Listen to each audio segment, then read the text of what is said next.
What has LeBron did to build up any organization? You talk about these great players, they're all top flight players in the top 5 or top 10.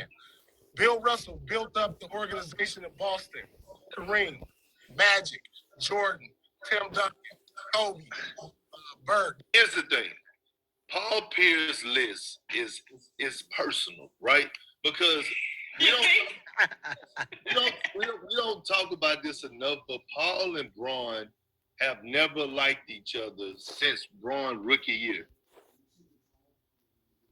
Stephen A., what do you think about all that? Is Paul wrong to leave LeBron out of his top 5? I think so. I think so. Listen, Paul Pierce, as far as I'm concerned, is a future Hall of Fame. He's a champion. I respect the hell out of him. But I just think that he's wrong here. And I'm not going to sit up there and attach. I think Kendrick Perkins is perfectly within his right to attach it because he's a former teammate of Paul Pierce. So he has insight and inside information that we would not have. But at the end of the day, when I look at Paul Pierce and saying what you said, you know basketball. You've competed against LeBron. You've seen him compared to his contemporaries. And yeah, it took him, he's slowing up. That's why I won't give him the edge over MJ.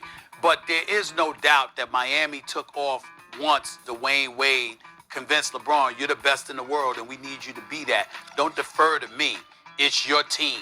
And that's really where LeBron James' game took on a new dimension.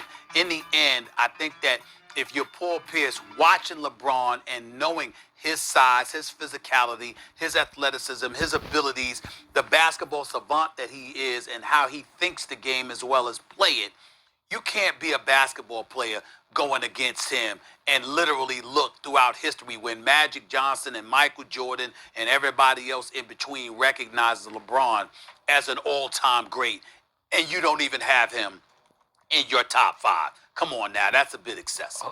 It really is. Hold on, top 5, it's just not possible. If you want to say MJ is obviously 1, then who's 2? Kareem? Or who do you want to put? Kareem, Bill Russell, and Wilt Chamberlain ahead of LeBron? Because it ain't Bird or Magic, and it's not Kobe, I hate to tell you. So who's going in ahead of LeBron? You can't be the three in centers. the top 5? Wait a minute. Look, he's played, this is his 17th season. His rookie season, he wasn't an MVP candidate, okay? But I think he finished in the top 10. He's had 13 top 5 MVP finishes in 17 years.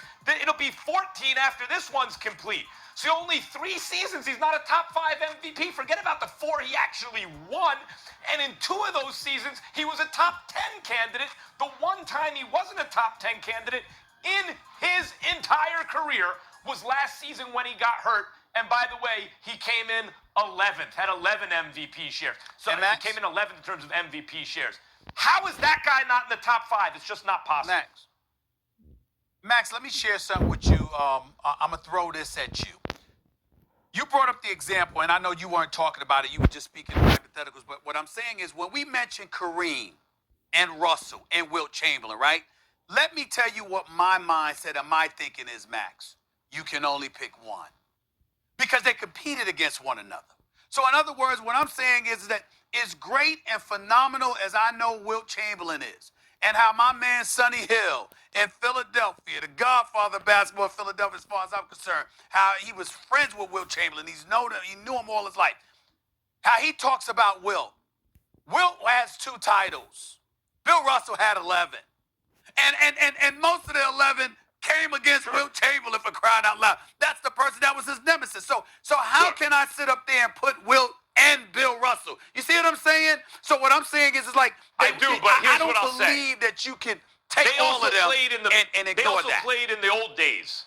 They didn't play in the modern era. Kareem played in the modern era, so I usually pick Kareem. But the thing about Bill Russell and Wilt Chamberlain is one had the numbers, Wilt, one had the chips. Bill Russell. Michael Jordan came along, replaced them both because he had the numbers and the chips, right?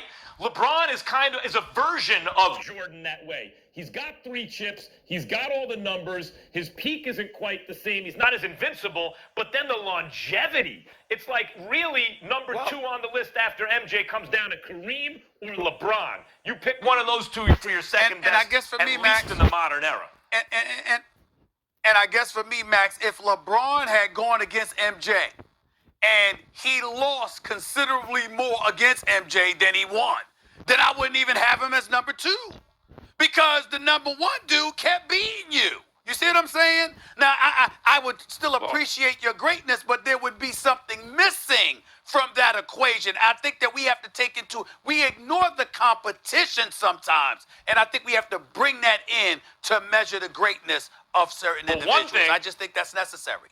One thing we know is he's top 5 all time, and in fact, he's also on the Mount Without Rushmore, question. which means top 4 of